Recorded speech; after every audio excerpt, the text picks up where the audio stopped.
Larger perspective में देखें तो बहुत सारे लोग कहते हैं नरेंद्र मोदी का काउंटडाउन लोकसभा चुनाव के बाद शुरू हो गया। अभी एक एक करके देखिए स्टेट हारेंगे, फिर सरकार गिर जाएगी। देखिए वो उसकी भी सिंपल सी बात है। ये तो न्यूटन कह के गए, न्यूटन साहब है ना, गुरु कह के गए कि जो चीज ऊपर गई है वो तो नीचे आएगी, सवाल है कब आएगी। इसी की हम चर्चा करते हैं। जो चीज ऊपर गई वो तो नीचे आएगी। तो अब आप 10 साल की एंटी इनकम्बेंसी हो गई है, आप पीक पे पहुंच चुके थे, 300 सीटें से ज़्यादा बीजेपी अपने दम पर लेके आ चुकी है, तो उसके अंदर थोड़ी बहुत गिरावट होना तो बहुत लाजमी है।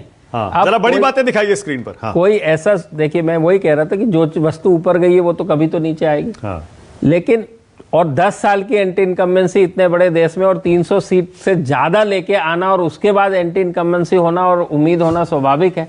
तो नीचे आना तो निश्चित है, बट सवाल है इतने नीचे आ गए हैं क्या, या क्या दूसरी ऐसी पार्टी आ गई। भाई सरकार बनाने के लिए तो दूसरी पार्टी को जीतना भी पड़ेगा ना। सिर्फ बीजेपी को नीचे आने से थोड़ी ना सरकार बन जाएगी।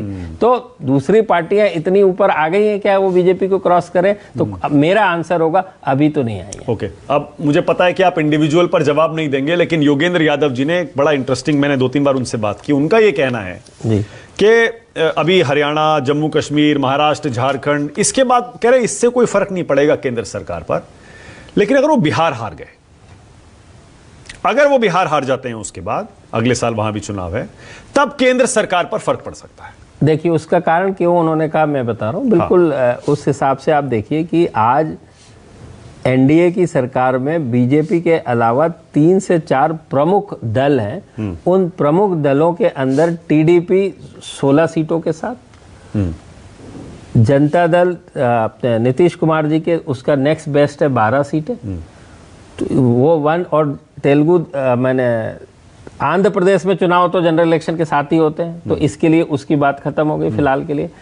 जो नेक्स्ट बेस्ट है वो है 12 सीटें उनकी, और 7 सीटें जो है वो शिवसेना शिंदे गुट की है, जो अब महाराष्ट्र में चुनाव होने हैं। और उसके बाद 5 सीटें हैं आपके आरजेडी की, सॉरी नॉट आरजेडी, एलजेपी की, चिराग पासवान की, जो भी बिहार से आती हैं।